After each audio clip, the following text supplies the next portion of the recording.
School system's fucked, bro. I don't believe in school, bro. No type of school, whether it's a school here, whether it's a religious school, yeah. Because remember, every school has got someone funding them, yeah. No school's just there because fucking, you know what I'm saying, for the sake of it. Government barely funds schools, bro. They get funding from other sources. Do you get me? Other foundations and charities that are set up. Yeah, even government schools, yeah. They get funding from elsewhere. The school curriculum is set up by a certain group of people who oversee what everyone's learning. Do you understand? And that's to suit their own agenda.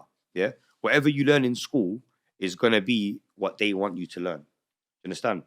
What you learn history in the UK is gonna be different from what you learn in another country. Do you get me, fam? Yeah. Like they're all gonna teach you at different events.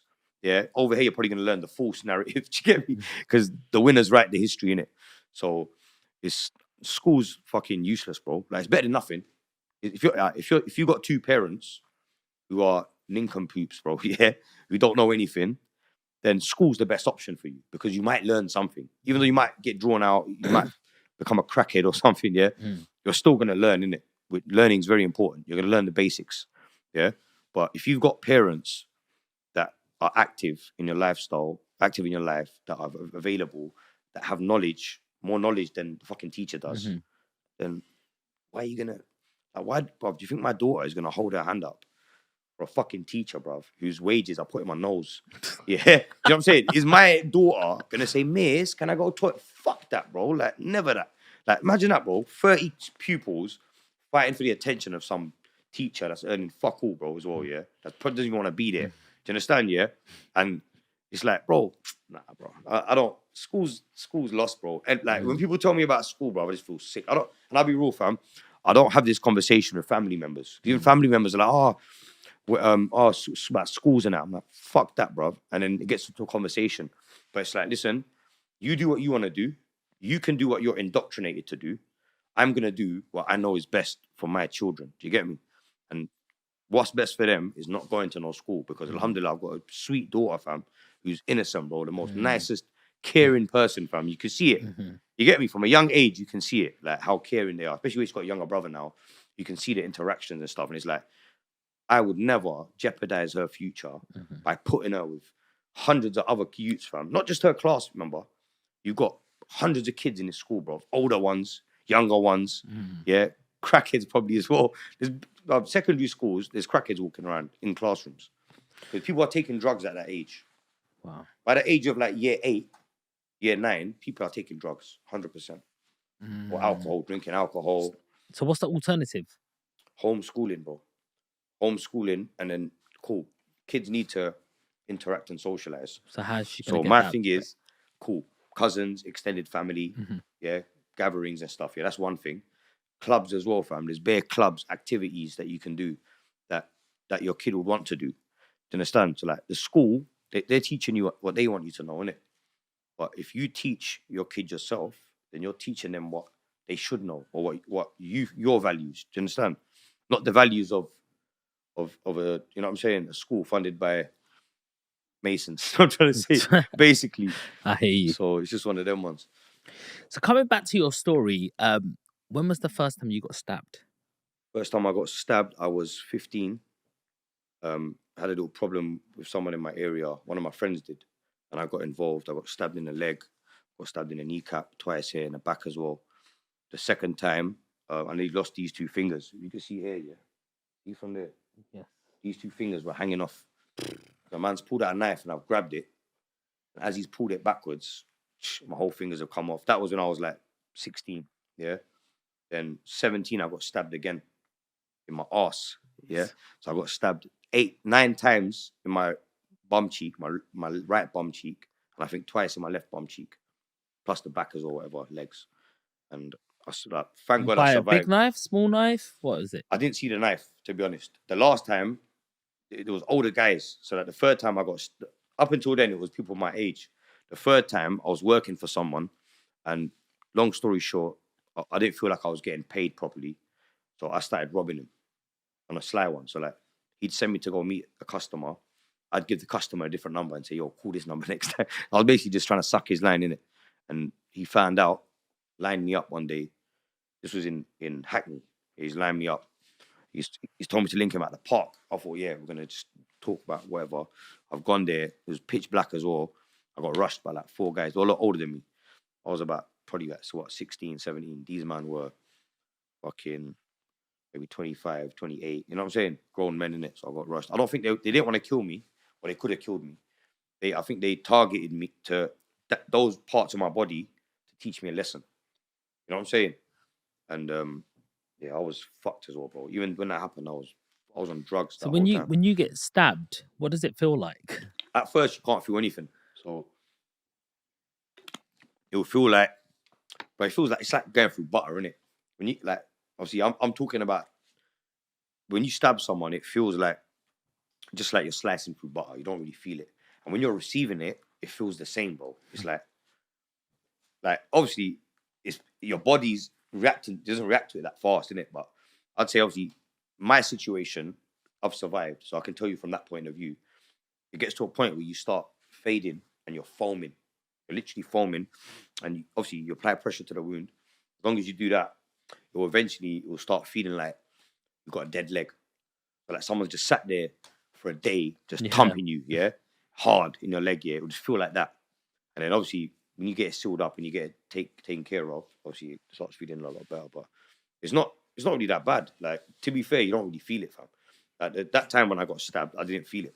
The guy was stabbing me. I thought he was trying to punch me. So he's on top of, like, he's hit me. I've walked into the park.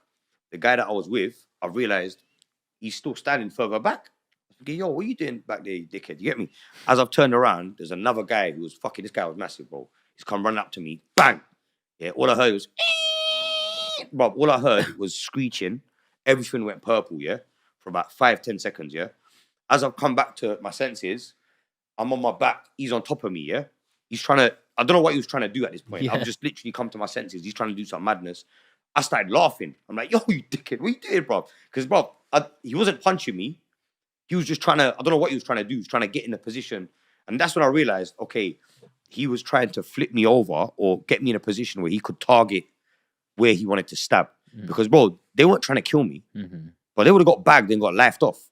They ain't going to kill 16-year-old in a park, bro, where they haven't planned it. Do you get me? They're probably fucking, there's bare evidence, yeah?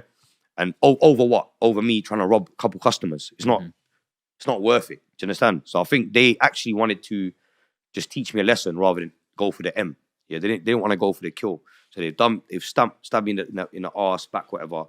Just left me there, took my phone. And I didn't even, at that point even, I didn't know I got stabbed. Obviously, my head's hurting, my body's hurting from getting punched and kicked. But the stab wounds, you can't feel it at that point. It wasn't until I walked about 100 yards. I see a group of youths my age, black and white youths, yeah, in the park. And 2 girls will come up to me and they're screaming, you get me? Oh, yo, what's happened? And I've looked down, all my bottoms from this side were all red. So like this side was white, but the side, obviously this side for some reason, was all down here. Wow. It was all red, the grey bottoms, yeah? That's when I've seen it, then you start feeling it. Do you understand? Like at that point, I won't, the adrenaline's got the better of you, but when you're actually looking at it or whatever, or you know that it's coming from somewhere, it gets you, bro. I think I dropped shortly after. Obviously, they've called an ambulance. They picked me up, took me over the gate, took me to the fucking hospital, and then blood. The worst part of that experience, let me tell you, wasn't even getting stabbed. When I've gone to the hospital now, I was about to say hotel. When I've gone to the hospital, yeah, the first thing they've done, they've given me bare morphine, yeah. The guy said to me, are you on any like medication? I said, I'm not on medication, but I've just took bare ecstasy tablets a couple hours before. So I was actually high. That's probably why my shit went purple, you get me? I said to him, I've taken some ecstasy and some cannabis, whatever. The guy's like, oh, that's fine. It'll be even better for you then. They give me bare morphine, bro, yeah? Bare other shit. At this point, I'm all like woozy, yeah? Then the nurse was a man. I remember the nurse was a man, yeah? He's held my hand. He goes, yo, basically, the doctor's coming now. She's going to have to check for internal bleeding. And I'm like, okay. Like inside my batty. They were like, yeah. I was like, okay, cool. At this point, I didn't know what they were going to do. Bruv, the nurse has come, bruv.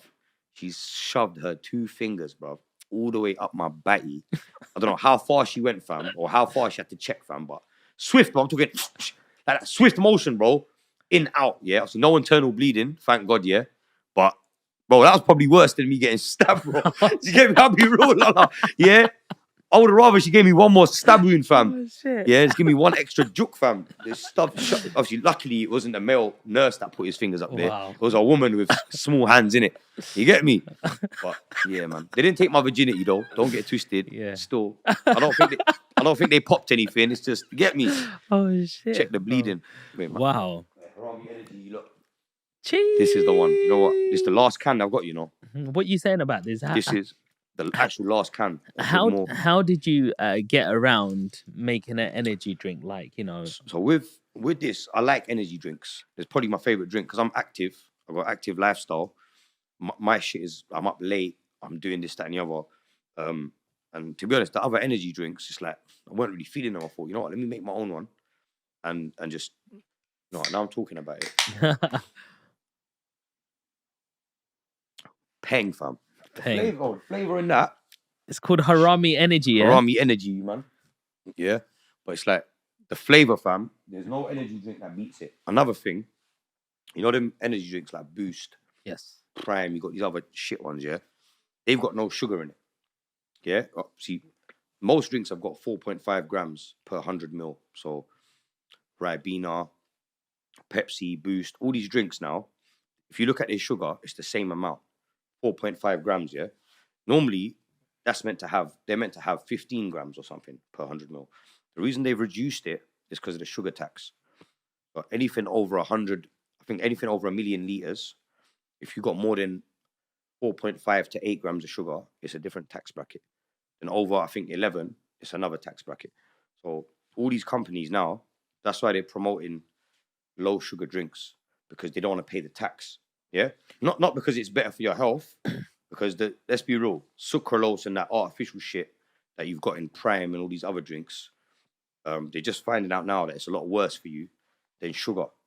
Because there's not been that much research into it, it's a grey area. So they're getting away with using it. So how do you get to, like, I'm somebody at home and I'm like, I want to make an energy drink. How does that happen? How do you make that real? It weren't easy, you know, I can't lie.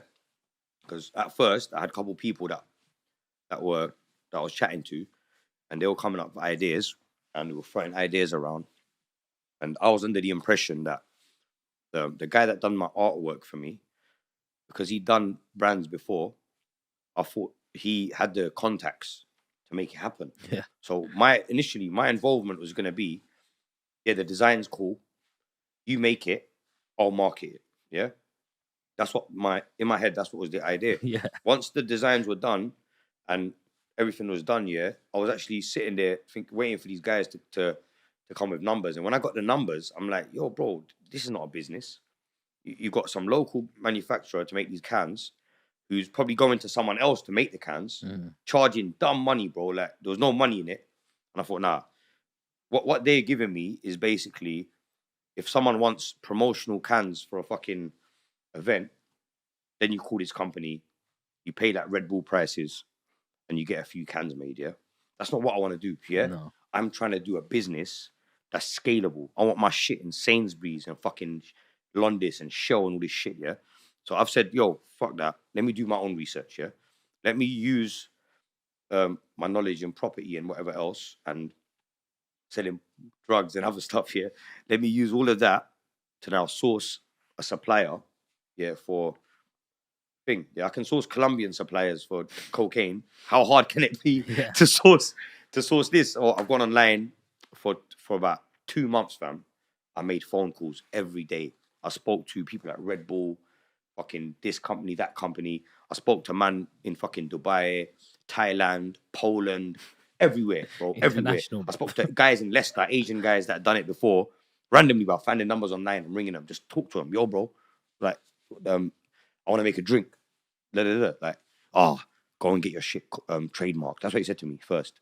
He said, get it trademarked. He didn't even know I was Frenzo or whatever. He just hearing me some guy ringing him. So I got information from people, got my shit trademarked. Then I realized, okay, cool.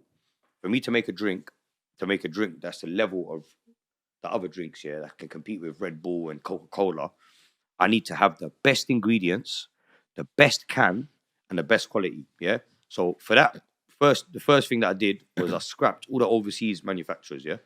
Because UK is the best place. Yeah, I trust UK. Do you know what I mean? I don't trust Poland. Mm. I don't trust Pakistan. Yeah, with all due respect to the brothers. Yeah, I don't like. I'm not gonna get a drink made in fucking Turkey. You know what I mean? My thing was, let's keep it to the UK. Let's get the highest quality, the best manufacturers. Yeah, people that I work with Coca-Cola and Red Bull. Wow. Yeah, that's the level I'm working on. So, because remember, Red Bull don't make no cans themselves. They have other people canning it for them and da da da da. For that reason, unfortunately, it makes it difficult for small people like me, who's just getting into it, to get some sort of to get a supplier like that, because they're like, yo, we're churning out millions of cans for Red Bull. Why the fuck are we gonna want to make your fucking 10,000 cans? Do you get me? So it took me a while to meet people. So I found out I made the best flavor.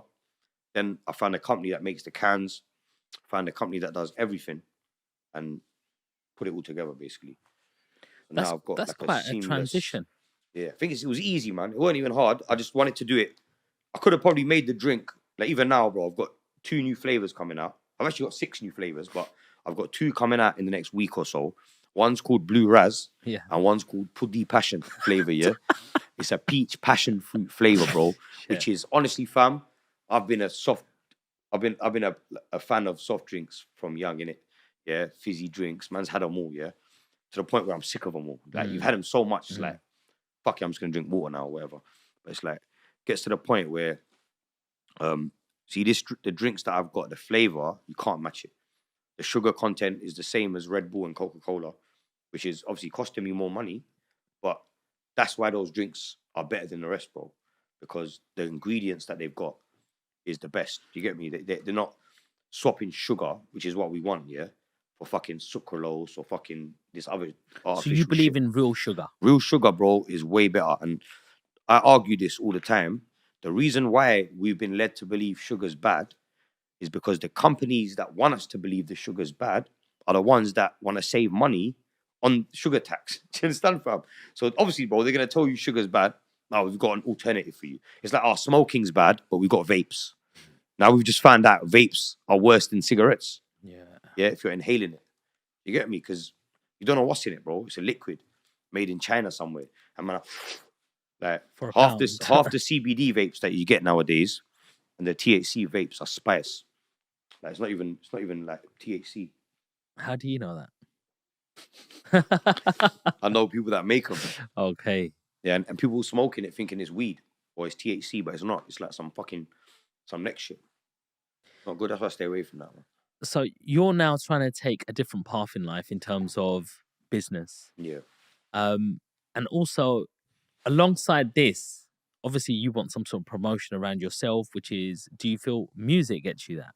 Music definitely gets me there. I think music has created a lot of business opportunities for me itself because it promotes you as a person. Not only that, as a brand. So the energy drinks, I've sold over 50,000 cans, yeah? Wow.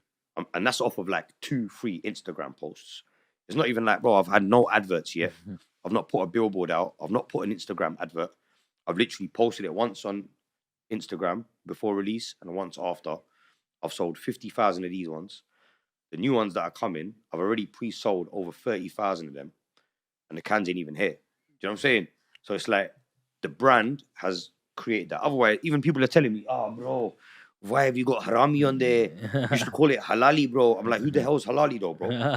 You ain't like, you definitely ain't gonna buy it, bro. You get me? Like, Harami's the brand, innit? Yeah. Do you know what I'm saying? And How do you, playing devil's advocate and also respecting you in the same sort of light, how do you get somebody who's an ex-convict, pimp, into drugs, and now I'm going to trust to drink your drinks? thing is, yeah, it's main thing is honesty. One thing you know about me is that I'll be honest with you.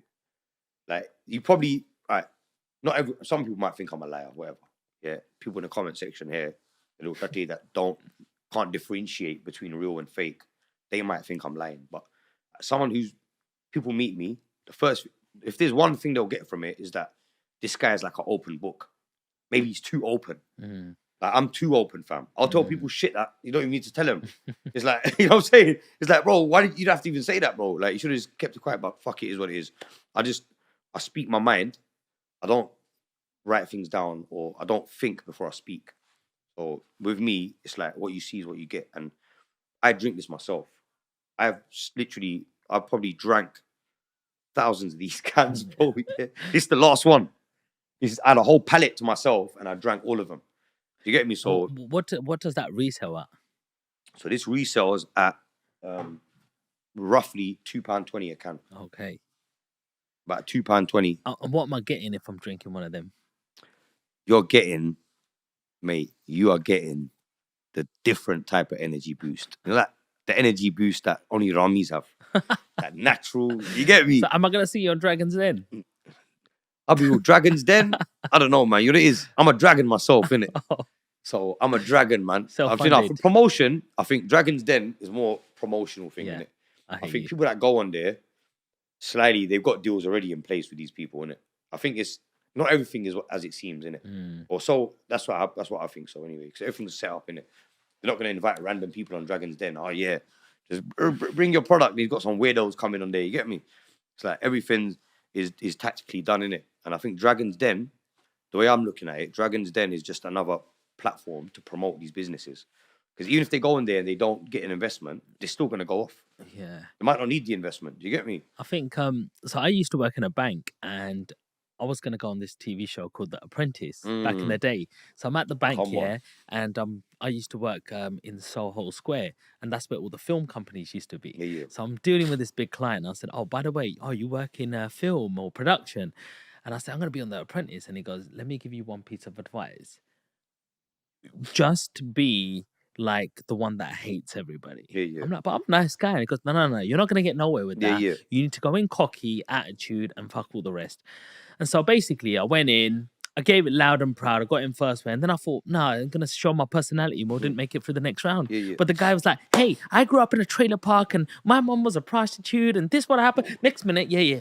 The producer was like, he's in. He's going to Swear make down, what the fuck? good. So it just reinforces what you said. Not everything is Yeah. as it seems. It's like, is he going to get TV ratings? Is he going to make the show entertaining? And that's who gets in. Yeah, no, it's true. That's what it's about, views, innit? Numbers, man. It Everything's don't matter about anything else. And that's what they care about, fam.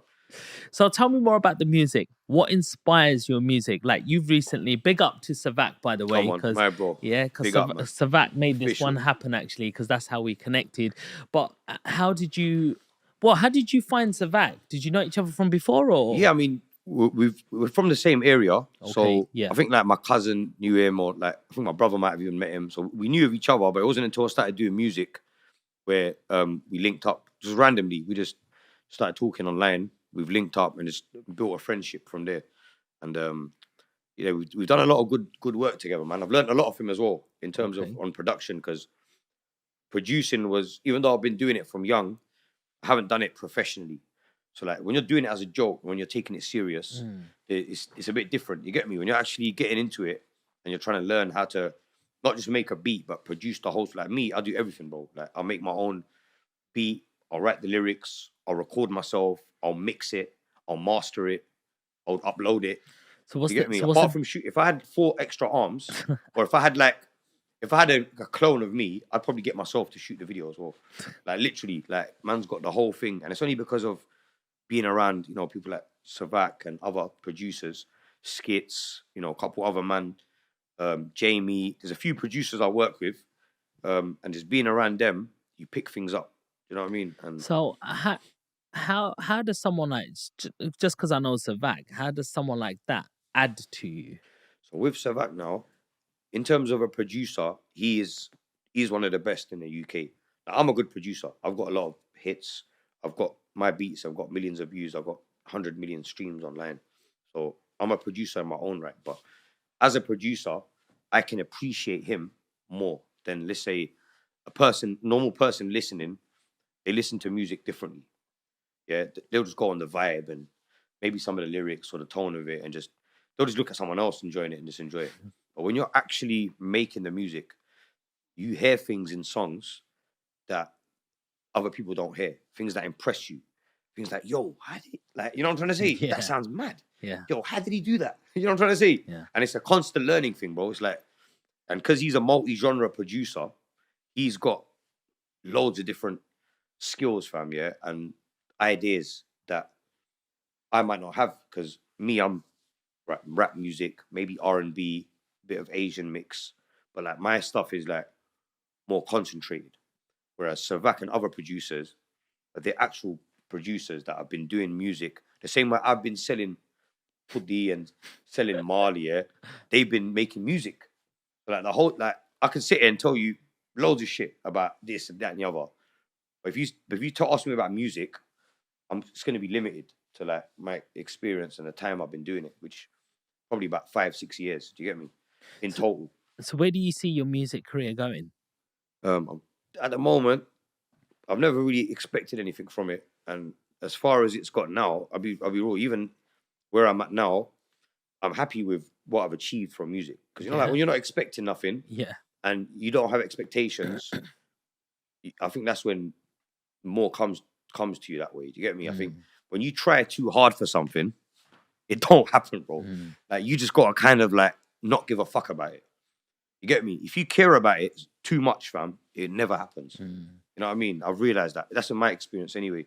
When you overthink it, or like, you know what I mean? Even like when I first started making music, because I was a bit ignorant and I didn't know things, yeah, I was releasing dog shit.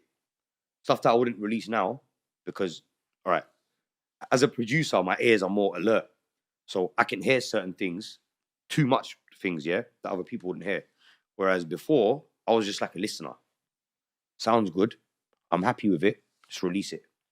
Now what will happen is you'll fucking procrastinate. You'll go over it. But instead of like before, I remember my first album, it took me 2 days, yeah, to record that. 2 studio sessions, 4 hours, yeah.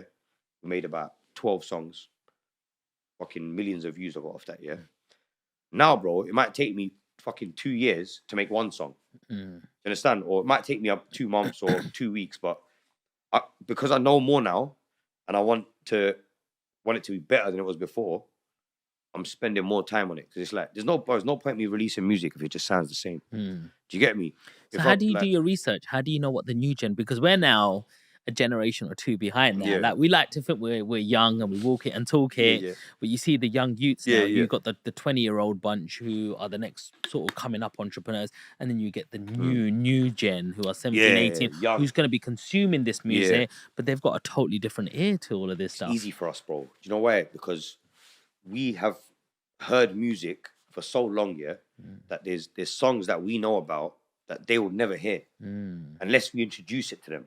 You feel me? So like, I've noticed how before 2018, before I came around, bro, yeah, being a consumer of music for my whole life, there was no music around that I could relate to. There was no music that was rap music with an Asian guy on there speaking in Punjabi or Urdu, yeah, talking about raw shit that sounds cool, yeah. There was no one like that. Most of the Asian guys are pretending to be Jamaican, yeah, on tracks, on them old school, you know, them old school drum and bass kind of ones. Yeah. You got man speaking and you got Asian guys speaking patois. Even me, I speak patois because what it is, that's cool. Being Asian's not cool. Bud ding ding is not cool. Do you understand? Yeah, like you know what I'm saying, fam. Let's be real, innit? Yeah. The Jamaican accent, yeah. Hey boy, Yeah. me I put one in your face in a man. That sounds cool. Wagwan. I'm going to shoot you. It sounds, you know what I'm saying? It's not cool, fam. So growing up as Asian, even though, bro, I love my culture, we've got the richest, deepest, most amazing culture, yeah. But you're not proud of it. Do you understand? It's like because we are made to look ridiculous online, yeah. Like Asians are made to look like idiots, yeah. Any film, any movie, yeah. East is East, Four Lions, all great films, but we look like dickheads, yeah. Citizen Khan, yeah. Think of any Asian related thing on TV, we're gonna look like dickheads, yeah. We're not gonna look like Jason Statham, yeah, the bald-headed fucking Batman. Do you know what I'm trying to say? Yeah. We're gonna look like idiots, yeah. So it's like my thing was, yeah, fuck that. Man's gonna make this shit cool, yeah. I'm gonna introduce the younger generation to the shit that I grew up to, and I'm gonna bring it to today, yeah. Because I know music, because what it is now, bro, music now is more basic than it ever was. It's all the same. people just copy each other, fam. It makes me sick. Even me, blood. Before I came about, no one was doing Asian remixes like that. No one. Not Asian rap remixes like me. As soon as I came about, 2018, 2019, now on TikTok, that's all you hear. On Asian TikTok, every producer has got rap beats with high-pitched samples in it, Bollywood samples. They're trying to do what I was doing in 2018.